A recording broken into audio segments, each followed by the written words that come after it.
Hi friends, ಎಲ್ಲಿಗೆ ನಮಸ್ಕಾರ. Welcome to V studio. ಏನು ಮೊನ್ನೆ ಒಂದು ವಿಡಿಯೋ ಹಾಕಿದ ತಕ್ಷಣ ಕಾವ್ಯ ಬಗ್ಗೆ ನೆಗೆಟಿವ್ ಆಗಿ ಮಾತಾಡಿ ಸಾಕಷ್ಟು ಜನ ಕಮೆಂಟ್ಸ್ಗಳ ಮೇಲೆ ಕಮೆಂಟ್ಸ್ ಮಾಡ್ತಾನೆ ಇದ್ರಿ. ಲೈಕ್ ವಿಡಿಯೋ ನೋಡಿ ಮಾತಾಡಿ, ಎಪಿಸೋಡ್ ನೋಡಿ ಮಾತಾಡಿ ಅಂತ ಕಮೆಂಟ್ಸ್ ಮೇಲೆ ಕಮೆಂಟ್ಸ್ ಹಾಕ್ತಾನೆ ಇದ್ರಿ. ಆ್ಯಂಡ್ ಆ ಒಂದು ಎಪಿಸೋಡ್ ನೋಡಿದ ಮೇಲೂ ಸಹ ನನಗೆ ಕಾವ್ಯ ಮೇಲೆ ಇದ್ದಂತಹ ಅಭಿಪ್ರಾಯ ಏನು ಚೇಂಜ್ ಆಗಿರಲಿಲ್ಲ. ಆ್ಯಂಡ್ ಇವತ್ತು ನಾನು ಹೇಳ್ತಾ ಇದ್ದೀನಿ, ಇವತ್ತು ಬಿಡುವಂತಹ ಪ್ರೋಮೋನ ನೀವು ನೋಡಿ. ಆ್ಯಂಡ್ ಕಾವ್ಯ ಅಲ್ಲಿ ನಾಮಿನೇಟ್ ಮಾಡ್ತಿರೋದು ಯಾರನ್ನ ಗೊತ್ತಾ? ಗಿಲ್ಲಿನ ನಾಮಿನೇಟ್ ಮಾಡ್ತಿದ್ದಾಳೆ. ಹಾಗೆ ಗಿಲ್ಲಿ ಜೊತೆ ಇರುವಂತಹ ರಜತ್ನು ಕೂಡ ನಾಮಿನೇಟ್ ಮಾಡ್ತಿದ್ದಾಳೆ. ಆ್ಯಂಡ್ ಅವಳು ರಜತ್ ಬಗ್ಗೆ ಕೊಡ್ತಿರುವಂತಹ ರೀಸನ್ ಏನು ಅಂತಂದರೆ, ಲೈಕ್ ನೀವು ಒಬ್ಬರ ಜೊತೆ ಸೀಮಿತ ಆಗಿಬಿಟ್ಟಿದ್ದೀರಾ ಅಂತ ಅನ್ನಿಸ್ತಿದೆ ಅಂತ ಹೇಳಿ ರೀಸನನ್ನು ಕೊಡ್ತಿದ್ದಾಳೆ. ನನಗಂತೂ ಇದು ಸಿಲ್ಲಿ ರೀಸನ್ ಅಂತಲೇ ಅನಿಸ್ತು. ಯಾಕೆ ಅಂತಂದರೆ ಇಷ್ಟು ದಿವಸ ಅವಳು ಸೀಮಿತ ಆಗಿದ್ದು ಗಿಲ್ಲಿ ಜೊತೆ. ಇವಾಗ ಏನು ಯಾರೋ ಕಂಟೆಸ್ಟೆಂಟ್ಗಳು, ಸಾಕಷ್ಟು ಜನ ಕಂಟೆಸ್ಟೆಂಟ್ಗಳು ಬಂದು ಇವಳ ಹತ್ರ ನೀನು ಗಿಲ್ಲಿ ಜೊತೆನೇ ಇದೆಯಾ ಅಂತ ಅಂದಿದ ತಕ್ಷಣ ಇವಳ ಆಟನ ಚೇಂಜ್ ಮಾಡಬೇಕು ಅಂತ ಅಂದ್ಕೊಂಡು ಗಿಲ್ಲಿಗೆ ಬ್ಯಾಕ್ ಸ್ಟಾಪಿಂಗ್ ಮಾಡೋದಕ್ಕೆ ಶುರು ಮಾಡಿದ್ದಾಳೆ. ಸೊ ಅದೇ ಕೆಲಸನ ಇನ್ಮೇಲೆ ರಜತಿಂದನೂ ಎಕ್ಸ್ಪೆಕ್ಟ್ ಮಾಡ್ತಿದ್ದಾಳೆ ಅಂತ ಅನ್ನಿಸ್ತಿದೆ.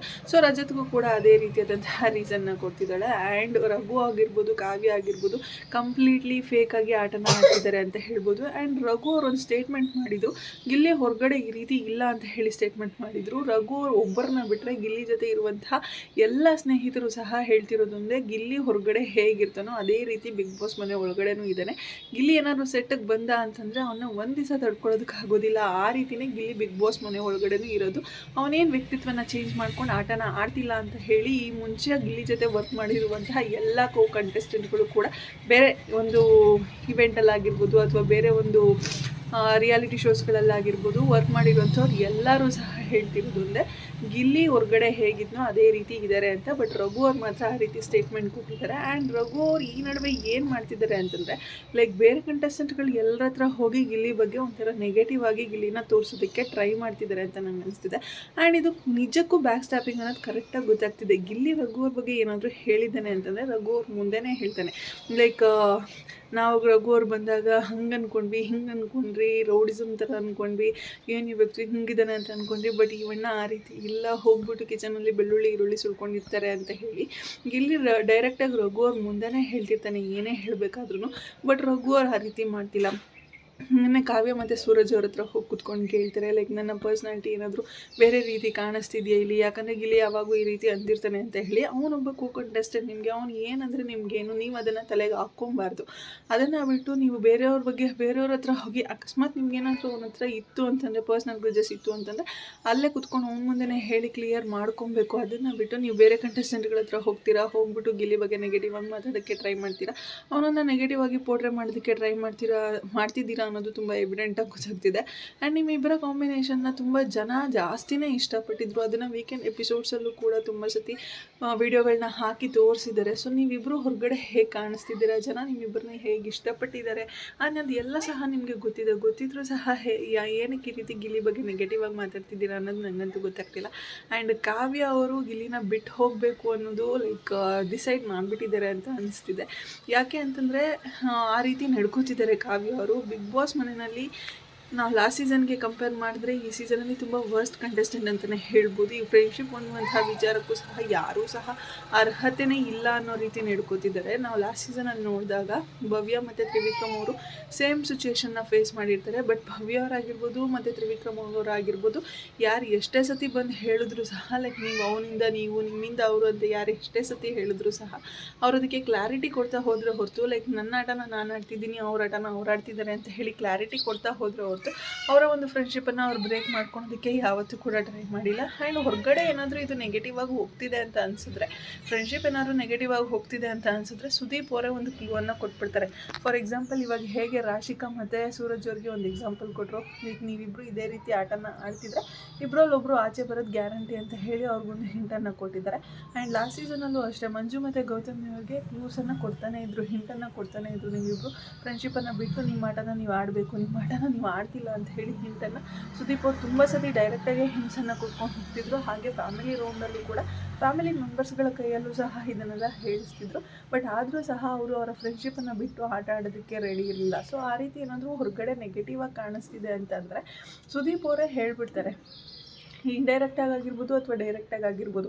ಫಸ್ಟ್ ಆಫ್ ಆಲ್ ಇಂಡೈರೆಕ್ಟಾಗಿ ಹೇಳೋಕ್ಕೆ ಟ್ರೈ ಮಾಡ್ತಾರೆ, ಅದನ್ನು ಅವರು ಒಪ್ಕೊಂಡಿಲ್ಲ, ಅದನ್ನು ಅವರು ಅರ್ಥ ಮಾಡ್ಕೋತಿಲ್ಲ ಅಂತಂದಾಗ ಡೈರೆಕ್ಟಾಗಿ ಅದನ್ನು ಹೇಳಿ ತಿಳಿಸಿ ಹೇಳುವಂತಹ ಪ್ರಯತ್ನನ ಮಾಡ್ತಾರೆ.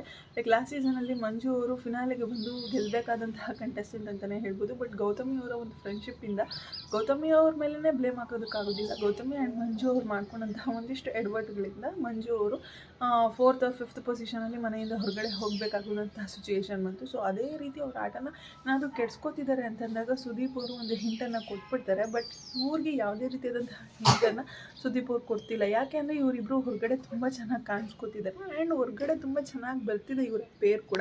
ಸೊ ಅದಕ್ಕೋಸ್ಕರ ಯಾವುದೇ ರೀತಿಯಾದಂತಹ ಹಿಂಟನ್ನು ಕೊಟ್ಟಿಲ್ಲ. ಬಟ್ ಮನೆಯಲ್ಲಿರುವಂತಹ ಕಂಟೆಸ್ಟೆಂಟ್ಗಳು ನೀನು ಗಿಲ್ಲಿ ಜೊತೆ ಇರ್ತೀಯ, ಗಿಲ್ಲಿಂದನೇ ಕಾವ್ಯ ಅಂತ ಹೇಳ್ತಿದ್ದಾರೆ ಅಂದಿದ ತಕ್ಷಣ ನೀನು ಗಿಲ್ಲಿನ ದೂರ ಮಾಡೋದಕ್ಕೆ ಟ್ರೈ ಮಾಡ್ತಿದ್ಯಾ. ನಿಮಗೆ ಒಳಗಡೆ ಇರುವಂಥವರ ಒಪಿನಿಯನ್ ಏನಕ್ಕಷ್ಟು ಮ್ಯಾಟ್ರ್ ಆಗ್ತಿದೆ ಕಾವ್ಯ ಅವ್ರಿಗೆ ಅನ್ನೋದು ನನಗಂತೂ ಗೊತ್ತಾಗ್ತಿಲ್ಲ. ಆ್ಯಂಡ್ ಅವರ ಒಪಿನಿಯನ್ಸ್ ಚೇಂಜ್ ಮಾಡಬೇಕು ಅಂತ ಹೇಳಿ ಪದೇ ಪದೇ ಒಂದಲ್ಲ ಒಂದು ಇದನ್ನು ಮಾಡ್ತಾನೆ ಇದ್ದಾರೆ. ಲೈಕ್ ಇವಾಗ ನಾಮಿನೇಟ್ ಮಾಡೋದಾಗಿರ್ಬೋದು. ಆ್ಯಂಡ್ ಮೊನ್ನೆ ಸುದೀಪ್ ಅವರು ಒಂದು ಅವಕಾಶ ಕೊಡ್ತಾರೆ, ಲೈಕ್ ವೀಕೆಂಡ್ ಎಪಿಸೋಡಲ್ಲಿ ಗಿಲ್ಲಿ ಜೊತೆ ಡ್ಯಾನ್ಸ್ ಆಡೋದಕ್ಕೆ ಅವಕಾಶ ಕೊಡ್ತಾರೆ. ಅದನ್ನು ಸ್ಪೋರ್ಟಿವಾಗಿ ತೊಗೊಂಡು ಡ್ಯಾನ್ಸ್ ಆಡ್ಬೋದಾಗಿತ್ತು. ಬಟ್ ಅವರು ಪರ್ಸ್ನಲಾಗಿ ಗಿಲ್ಲಿನ ದೂರ ಇಡಬೇಕು ಅಂತ ಡಿಸೈಡ್ ಮಾಡಿರೋದಕ್ಕೂ ಏನೋ ಅವರು ಗಿಲ್ಲಿ ಜೊತೆ ಡ್ಯಾನ್ಸ್ ಮಾಡೋದಕ್ಕೆ ಒಪ್ಕೊಳೋದಿಲ್ಲ. ಬಟ್ ಅಶ್ವಿನಿ ಮೇಡಮ್ ಅವರು ತುಂಬ ಸ್ಪೋರ್ಟಿವಾಗಿ ತೊಗೊಂಡು ಬಂದು ಗಿಲ್ಲಿ ಜೊತೆ ತುಂಬ ಚೆನ್ನಾಗಿ ಡ್ಯಾನ್ಸ್ ಆಡ್ತಾರೆ. ಆ್ಯಂಡ್ ಗಿಲ್ಲಿನೂ ಕೂಡ ಸಖತ್ತಾಗೆ ಡ್ಯಾನ್ಸ್ ಮಾಡ್ದ ಅಂತ ಹೇಳ್ಬೋದು. ಬಟ್ ಕಾವ್ಯ ಅವ್ರು ಏನಕ್ಕೆ ಡ್ಯಾನ್ಸ್ ಮಾಡೋಕ್ಕೆ ಬರಲ್ಲ ಅಂತ ಹೇಳಿದ್ರು ಅಂತಂದರೆ ಲೈಕ್ ತೋರಿಸ್ಕೋಬೇಕು, ನಾನು ಗಿಲ್ಲಿ ಜೊತೆ ಇಲ್ಲ ಅಂತ ತೋರಿಸ್ಕೋಬೇಕು. ನಾನು ಅದನ್ನು ಜನಗಳಿಗಾಗಿರ್ಬೋದು ಅಥವಾ ಅಲ್ಲಿರುವಂತಹ ಕಂಟೆಸ್ಟೆಂಟ್ಗಳಿಗೆ ಆಗಿರ್ಬೋದು ರಿಜಿಸ್ಟರ್ ಮಾಡಿಬಿಡ್ಬೇಕು, ನಾನು ಗಿಲ್ಲಿ ಜೊತೆ ಇಲ್ಲ ಅಂತ ಹೇಳಿ. ಸೊ ಅದಕ್ಕೆ ನಾನು ಡ್ಯಾನ್ಸ್ ಮಾಡಲ್ಲ ಅಂತ ಹೇಳಿ ಡ್ಯಾನ್ಸ್ ಆಡಲೇ ಇಲ್ಲ ಕೊನೆಗೂ ಅವರು ಗಿಲ್ಲಿ ಜೊತೆ. ಪಾಪ ಗಿಲ್ಲಿನ ನೋಡಿದ್ರೆ ನಿಜವಾಗ್ಲೂ ಬೇಜಾರಾಗುತ್ತೆ. ಗಿಲ್ಲಿನ ಚೆನ್ನಾಗಿ ಯೂಸ್ ಮಾಡ್ಕೊತಾರೆ, ಅವನಿಂದ ಏನೇನು ಕಂಟೆಂಟ್ ಬೇಕೋ ಅದೆಲ್ಲನೂ ಸಹ ತೊಗೊಳ್ತಾರೆ. ಆ್ಯಂಡ್ ಗಿಲ್ಲಿಗೆ ಬ್ಯಾಕ್ ಸ್ಟಾಬಿಂಗ್ ಮಾಡ್ತಿದ್ದಾರೆ ಅಂತ ಅನ್ನಿಸ್ತಿದೆ. ಆ್ಯಂಡ್ ಇನ್ನು ಗಿಲ್ಲಿ ಏನಾದರೂ ತಿರುಗಿಸಿ ಕೊಟ್ಟ ಅಂತಂದರೆ ಇವ್ರಿಗೆ ಖಂಡಿತವಾಗ್ಲೂ ತಡ್ಕೊಳ್ಳೋದಕ್ಕೆ ಆಗೋದಿಲ್ಲ. ಯಾಕೆಂದರೆ ಇವರು ಎಷ್ಟು ಕೊಡ್ತಾರೋ ಕೊಡಲಿ ಅಂತ ಹೇಳಿ ಗಿಲ್ಲಿ ನೋಡ್ಕೊಂಡಿದ್ದಾನೆ. ಗಿಲ್ಲಿ ಒಂದು ದಿವಸ ತಿರುಗಿಸಿ ಕೊಡಬೇಕು. ನನ್ನ ಪ್ರಕಾರ ಗಿಲ್ಲಿ ಇವಾಗ ನಾಮಿನೇಷನ್ ಕಾವ್ಯನ ಮಾಡಬೇಕು. ಕಾವ್ಯನ ನಾಮಿನೇಷನ್ ಮಾಡ್ದ ಅಂತಂದರೆ ನಿಜವಾಗ್ಲೂ ಇವನು ಎಲ್ಲರ ದೃಷ್ಟಿನಲ್ಲಿ ಎಲ್ಲೋ ಹೊರಟೋಗ್ತಾನೆ ಅಂತ ಹೇಳ್ಬೋದು ಗಿಲ್ಲಿ. ಆ್ಯಂಡ್ ಎಸ್, ಗಿಲ್ಲಿ ಕಾವ್ಯನ ಬಿಟ್ಟು ಆಟ ಆಡೋದನ್ನು ಕಲಿ. ಯಾಕಂದರೆ ಕಾವ್ಯ ನಿನ್ನ ಒಂದು ಸ್ನೇಹಕ್ಕೆ ಅರ್ಹಳಲ್ಲ. ರಘು ಅವರಾಗಿರ್ಬೋದು, ಕಾವ್ಯ ಅವರಾಗಿರ್ಬೋದು, ನಿನ್ನ ಸ್ನೇಹಕ್ಕೆ ಅರ್ಹತೆ ಇಲ್ಲದೇ ಇರೋವಂಥವ್ರವರು. ಆ್ಯಂಡ್ ಎಸ್, ಗಿಲ್ಲಿ ಜೊತೆ ನಿಂತ್ಕೊಂಡ ರಜತ್ತು ನಿನ್ನನ್ನು ತುಂಬ ಪರ್ಸ್ನಲಾಗಿ ಇಷ್ಟಪಟ್ಟಿದ್ದೆ ಹೊರಗಡೆ. ಆ್ಯಂಡ್ ಬಿಗ್ ಬಾಸ್ ಮನೆಗಳ ಹೊರಗಡೆ ಬಂದಮೇಲೆ ಗೊತ್ತಾಗ್ತದೆ ನೀನು ತುಂಬ ಕ್ವಾಟ್ಲೆ ಅಂತ ಹೇಳಿ ರಜತ್ ಅವರು ಗಿಲ್ಲಿಗೆ ಹೇಳಿದರು. ಬಟ್ ಆದರೂ ಕೂಡ ಗಿಲ್ಲಿ ಮಾಡುವಂತಹ ಕಾಮಿಡೀಸ್ನ ತುಂಬ ಎಂಜಾಯ್ ಮಾಡ್ತಿದ್ದಾರೆ. ಯಾಕಂದರೆ ಅವ್ನು ಮಾಡ್ತಿರುವಂತಹ ಕಾಮಿಡಿಯಾಗೆ ತಗೋತಿದ್ದಾರೆ ಅವರು. ಸೊ ಅದಕ್ಕೋಸ್ಕರ ಅವ್ನು ಮಾಡ್ತಿರುವಂತಹ ಕಾಮಿಡಿನ ತುಂಬ ಎಂಜಾಯ್ ಮಾಡ್ತಿದ್ದಾರೆ ಆ್ಯಂಡ್ ಅವ್ನ ಜೊತೆ ಸೇರ್ಕೊಂಡಿದ್ದಾರೆ ಅಂತ ಹೇಳ್ಬೋದು. ಸೊ ಗಿಲ್ಲಿ ಜೊತೆ ಕೊನೆಗೂ ಯಾರಾದರೂ ಒಬ್ಬರು ಸಿಕ್ಕರು, ಇಲ್ಲಾಂದರೆ ಪಾಪ ಒಬ್ಬಂಟಿ ಅಂತ ಅನಿಸ್ಬಿಡ್ತಿತ್ತು ಏನೋ. ಬಟ್ ರಜತ್ ಅಣ್ಣ ಸಿಕ್ಕಿದ್ದಾರೆ ಗಿಲ್ಲಿ ಜೊತೆ ಆಡೋದಕ್ಕೆ. ಆ್ಯಂಡ್ ಇವರಿಬ್ಬರ ಒಂದು ಫ್ರೆಂಡ್ಶಿಪ್ ಇದೇ ರೀತಿ ಮುಂದುವರಿಲಿ ಅಂತ ಕೇಳ್ಕೊತೀನಿ. ಆ್ಯಂಡ್ ಈ ಒಂದು ಎಪಿಸೋಡ್ ಬಗ್ಗೆ ನಿಮ್ಗೆ ಏನು ಅನಿಸ್ತು ಅನ್ನೋದನ್ನು ಕಮೆಂಟ್ ಸೆಕ್ಷನಲ್ಲಿ ತಿಳಿಸಿ ಅಂತ ಹೇಳ್ತಾ ಇವತ್ತಿನ ವಿಡಿಯೋನ ಇಲ್ಲಿಗೆ ಏನು ಮಾಡ್ತಿದ್ದೀನಿ. ಯಾರಿಗೆಲ್ಲ ವಿಡಿಯೋ ಇಷ್ಟ ಆಗಿದೆ ಪ್ಲೀಸ್ ಲೈಕ್ ಮಾಡಿ, ಶೇರ್ ಮಾಡಿ, ಕಮೆಂಟ್ ಮಾಡಿ. ಹಾಗೆ ಯಾರೆಲ್ಲ ಇನ್ನೂ ನನ್ನ ಚಾನಲ್ಗೆ ಸಬ್ಸ್ಕ್ರೈಬ್ ಮಾಡಿದಿರೋ ವಿಡಿಯೋನ ನೋಡಿದ್ರು ಪ್ಲೀಸ್ ಬೇಗ ಸಬ್ಸ್ಕ್ರೈಬ್ ಮಾಡ್ಕೊಳ್ಳಿ. Thank you so much. Love you all. Take care. Bye by.